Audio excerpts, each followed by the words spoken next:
Ахмет Байтұрсынов ұлт мұғалімі, ұлт ұстазы ретінде құрметке ие. Ол қазақ ағартушысы, лингвист, әдебиеттанушы, ақын, публицист, аудармашы, қоғам қайраткері. Ахмет Байтұрсынов қазіргі Қостанай облысы Жангелдин ауданы Сарытөбек ауылында дүниеге келген. Бала туған ауылының молдаларынан сауат ашты.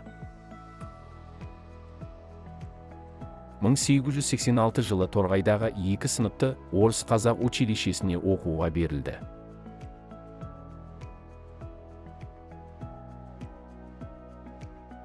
1895-1909 жылдары Ақтөбе және Қостанай қалаларындағы орыс-қазақ мектептерінде мұғалім болып жұмыс істеді. Қарқаралы қаласындағы қалалық училищені басқарды. Қостанай уезінің болыстық училищесінде жұмыс істеген кезінде Ахмет орманшы Иван Журавлевтің үйінде тұрып, өз тағдырын кездесті. Ол орманшының қызы Александра болды. Жастар арасындағы неке Қостанайда мұсылман салты бойынша жасалды. Олардың балалары болмады, бірақ олар 3 асыранды бала тәрбиеледі.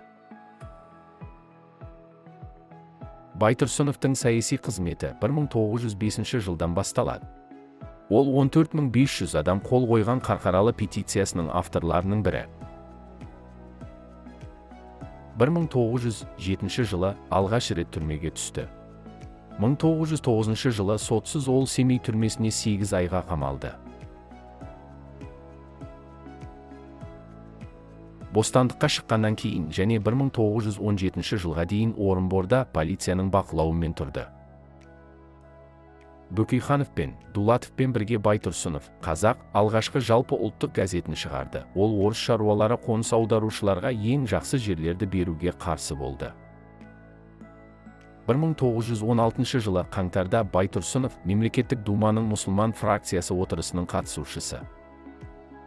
1919 жылы наурызда Байтұрсынов кеңес үкіметімен келіссөздер жүргізу үшін Мәскеуге жіберілді.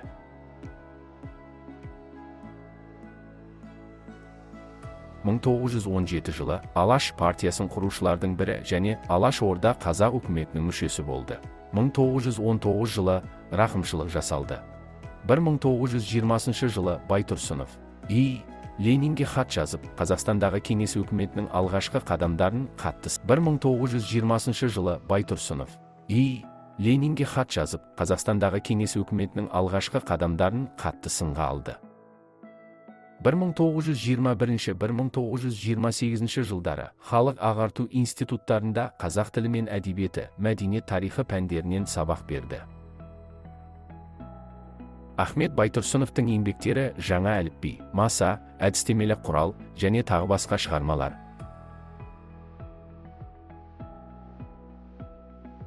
1929 жылы ағартушыны кеңес үкіметі тұтқындап, Қызылорда түрмесіне қамайды.